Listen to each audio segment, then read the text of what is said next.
제곱근을 이용한 2차 방정식의 풀이법을 살펴보도록 하겠습니다. 자, 먼저 우리가 제곱근을 배울 때 처음에 배웠던 게 뭐냐면 어떤 숫자를 제곱했을 때 2가 나오면 네모는 뭐라고 썼습니까? 기억하셔야 돼요. 플러스 마이너스 루트 하고 이 숫자를 안에다 써줬죠. 2 이렇게 됐습니까? 자, 요걸 이제 방정식의 형태로 조금 바꿔보면 이렇게 쓸 수 있죠. 어떤 숫자라는 걸 네모를 x로 바꿔주면 되니까요. x제곱은 2다. 그러면 x는 플러스 마이너스 루트 2다. 이렇게 쓸 수 있는 거죠. 숫자를 조금 바꿔보겠습니다. 기호로 바꿔볼 거예요. x제곱은 p다. 이렇게 바꿀 거예요.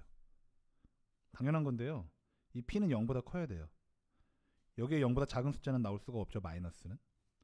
자, 이럴 때는 어떻게 씁니까? x는 기호가 나갔다고 해서 당황할 필요가 없죠. 똑같이 플러스 마이너스 루트하고 2가 이 안으로 들어갔듯이 p가 이 안으로 들어가 주면 됩니다. 아시겠죠? 어떠한 방식으로 되어져 있어도 똑같이 하시면 돼요. k제곱이 q다. 당연히 q는 0보다 크죠. 자, 그러면 k는 어떻게 되는 겁니까? 스탑 해놓고 천천히 생각해보세요. 혼자 써보세요. 플러스 마이너스 루트 q라고 쓰시면 돼요. 자, 이제 기존에 배웠던 내용에서 한 발짝 더 앞으로 나아가서 숫자를 통해서 한번 해보도록 하겠습니다. 자, 앞에 우리가 지금까지는 x의 제곱 이런 것만 배웠었는데요. 이제 x의 제곱이 아니고 이렇게 x-1의 제곱이면 어떻게 될까요? x제곱 마이너스 x-1의 제곱이 2다 이렇게 됐어요. 자, 그러면 천천히 생각합니다.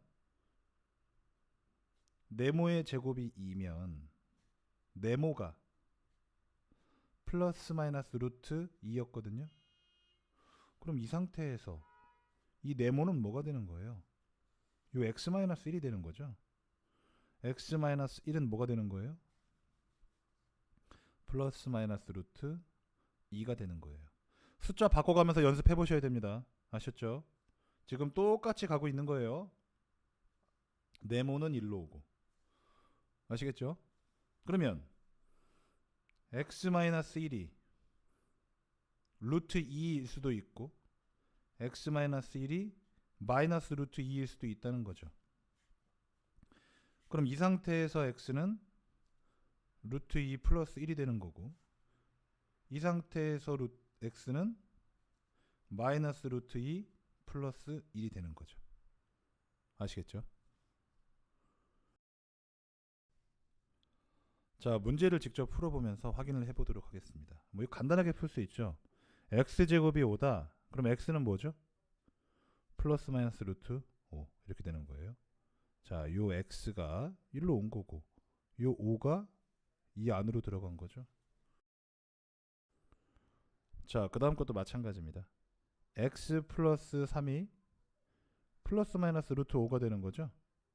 그럼 3이 넘어가면 결국 x는 마이너스 3 플러스 마이너스 루트 5가 되는 거죠. 자, 이건 두 개를 한꺼번에 쓴 거죠. 편하라고 그냥 단순히. 그래서 x는 마이너스 3 플러스 루트 5, 또 x는 마이너스 3 마이너스 루트 5 이렇게 두 개가 되겠습니다.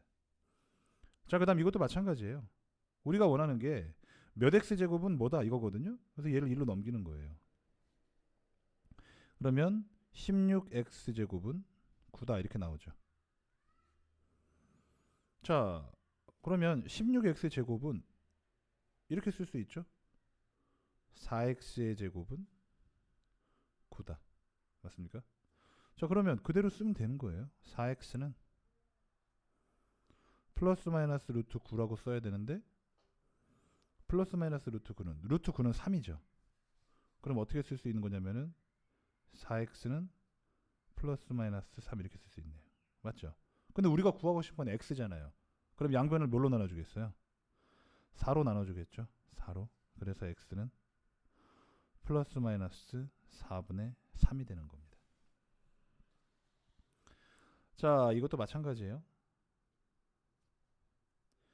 네모의 제곱은 숫자 얼마다라고 써주고 싶은 거니까 양변에 2를 나눠서 이걸 없애는 거예요. 그럼 x-3의 제곱은 양변을 2로 나눴더니 16이 되네요. 됐죠? 그럼 x-3은 뭐가 되나요? 플러스 마이너스 루트 16이라고 쓸 건데 그건 4랑 똑같죠.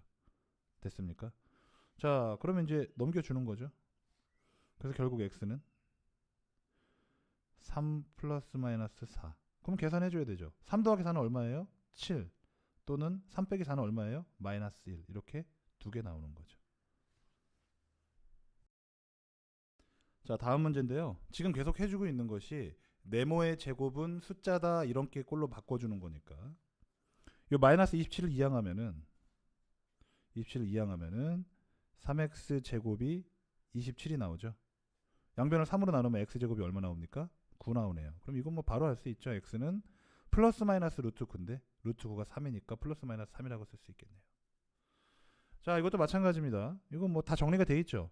2x 플러스 1. 요 네모는 플러스 마이너스 루트 8인데 우리 정리하면 2루트 2라는 거 알고 있죠. 그렇죠? 근데 우리가 구하고 싶은 게 x잖아요. 그러면은 여기 있는 이 좌변에 이 x 하나만 남기고 다 없애야 돼요. 그럼 먼저 1부터 옮기는 거죠. 그러면은 2x는 마이너스 1 플러스 마이너스 2루트 2 이렇게 되는 거고 양변을 또 2로 나눠야겠죠. 이렇게. 그럼 결국 나오는 게 x는 2분의 마이너스 1 플러스 마이너스 2루트 2 이렇게 되겠네요. 됐죠? 자, 그 다음 마찬가지 이거 옮기도록 하겠습니다. 그러면은 3x 마이너스 5의 제곱이 7과 같다. 그럼 됐네요. 네모의 제곱이 숫자니까 3x 마이너스 5가 플러스 마이너스 루트 7이다. 자, 3x는 5 플러스 마이너스 루트 7이고요. 결국 x는 3분의 5 플러스 마이너스 루트 7 이렇게 되는 겁니다. 자, 그 다음 마찬가지죠. 이거 넘겨주고 그러면은 2 x 플러스 1의 제곱이 7 이렇게 되는 거고요. 양변을 2로 나눠주면은 x 플러스 1의 제곱은 2분의 7이 되는 겁니다. 자, 그럼 이제 네모의 제곱은 숫자 됐으니까요. 네모는 루트 2분의 7인데요. 루트 2분의 7은 유리화하면 자, 루트 2분의 루트 7이 되고 위아래에다가 루트 2 루트 2 곱해주면은 결국 2분의 루트 14가 된다는 건 아실 거예요. 자, 그럼 이제 이거 넘어가면 여기 앞에 플러스 마이너스 붙어 있죠. 그럼 넘어가면은 결국 x는 마이너스 1 플러스 마이너스 2분의 루트 14라고 쓸 수가 있습니다. 자, 7번 풀어보도록 하겠습니다. 뭐 풀었던 문제는 아까랑 뭐 똑같은데요. 중요한 게 여기 a, b는 유리수라는 거죠. 그러니까 이 루트가 나올 수 있는 포인트가 바로 이 자리밖에 없다는 거예요. 만약에 이 자리에도 루트가 들어가 있어 보세요. 그러면 이 b가 루트 3이라고 확신할 수가 없는 거예요. 아시겠습니까? a 자리에도 루트가 나올 수 있다면. 자, 그래서 그대로 우리가 문제를 풀어보면 얘를 풀면 이렇게 되죠. x 플러스 a는 플러스 마이너스 루트 3. 그럼 x는 마이너스 a 플러스 마이너스 루트 3 이렇게 되는 거죠. 됐죠? 근데 이게 뭐랑 똑같대요? 여기 써있네요. 2 플러스 마이너스 루트 b랑 똑같대요. 자, 그럼 생각합니다. 자, 2하고 여기하고 똑같으면 되죠. 그 다음에 이 루트 안에 있는 이 b하고 여기하고 똑같으면 되죠. 이유가 뭐예요? 아니, 위에 있는 것도 x고 밑에 있는 것도 x고 똑같은 숫자이기 때문에 그래요. 됐죠? 그래서 a는 얼마? 2, b는 3. 이해가 안 되는 사람은 여러 번 풀어보시기 바랍니다. 자, 그 다음 해를 가진 조건이랬는데요. 자, 이렇게 하시면 돼요. 네모의 제곱은 예를 들어 만약에 숫자다. 근데 이 수가 만약에 이 숫자가 예를 들어 이 숫자를 우리가 만약에 k라고 뒀다. 그럼 이 k가 양수일 때는 괜찮죠. 제곱을 해서 양수가 될 수 있으니까요. 맞습니까? 자, 그 다음에 k가 0일 때는 어떻습니까?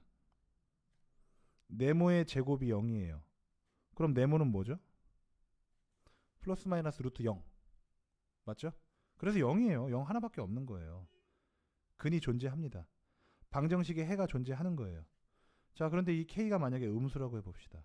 마이너스예요. k가 마이너스면 이렇게 되겠네요. 네모의 제곱이 마이너스 2. 자, 어떤 숫자를 제곱해서 마이너스 2를 만들 수가 있습니까? 우리가 알고 있는 모든 숫자의 부호는 두 가지밖에 없어요. 플러스이거나 마이너스이거나. 근데 플러스를 제곱하면 플러스가 되고 마이너스를 제곱해도 플러스가 되거든요. 맞죠? 근데 그 어떤 숫자를 제곱해도 마이너스가 나올 수는 없는 거예요. 그렇기 때문에 그와 같은 방식으로 자, 이렇게 생긴 2차 방정식의 근은 해가 존재하지 않는다고 할 수 있습니다. 자, 그럼 첫 번째 x 플러스 p의 제곱은 q다. 얘는 어떻게 생겨도 관계가 없어요. 근데 얘가 중요한 거죠. 이 q가 0보다 크거나 같아야만이 근이 생기는 거죠. 맞죠? 자, 그 다음 두 번째. 이것도 마찬가지예요. 옆에 네모의 제곱은 q라고 써야 되니까. 그쵸? x의 제곱은 a분의 q 이렇게 되는 거죠. 그럼 얘가 어떻게 돼요? 0보다 크거나 같으면 되는 거죠. 맞습니까? 자, 그런데 얘는 조금 특이한 게 뭐냐면 여기서 조건이 바로 생겨요. 자, 2차 방정식이려면 a가 0이 되면 됩니까? 안 됩니까? 안 되는 거예요. 그럼 좌변이 아예 0 돼 버리잖아요. 2차 방정식도 아니죠. 왜? x가 사라지니까. 방정식이 아닌 거예요. 아시겠죠? 자, 그런 다음에 양변을 a로 나눴으니까 a분의 q가 0보다 크거나 같다 라고 쓰시면 되고, 사실 근데 a분의 q가 0보다 크거나 같다라고 써도 되고 그냥 aq가 0보다 크거나 같다라고 써도 돼요. 두 개 다 괜찮습니다. 왜냐하면 a분의 q의 부호나 aq의 부호나 똑같죠. 똑같기 때문에 그렇습니다. 자, 그 다음 세 번째. 이것도 네모의 제곱은 숫자다 이렇게 만들어줘야 되는데 이게 2차 방정식이려면 앞에 이 a가 0이면 되겠어요? 안 되겠어요? 안 되죠. 그래서 a는 일단 0이 아니다. 그리고 a분의 q가 0보다 크거나 같다 이렇게 쓰시면 되겠습니다.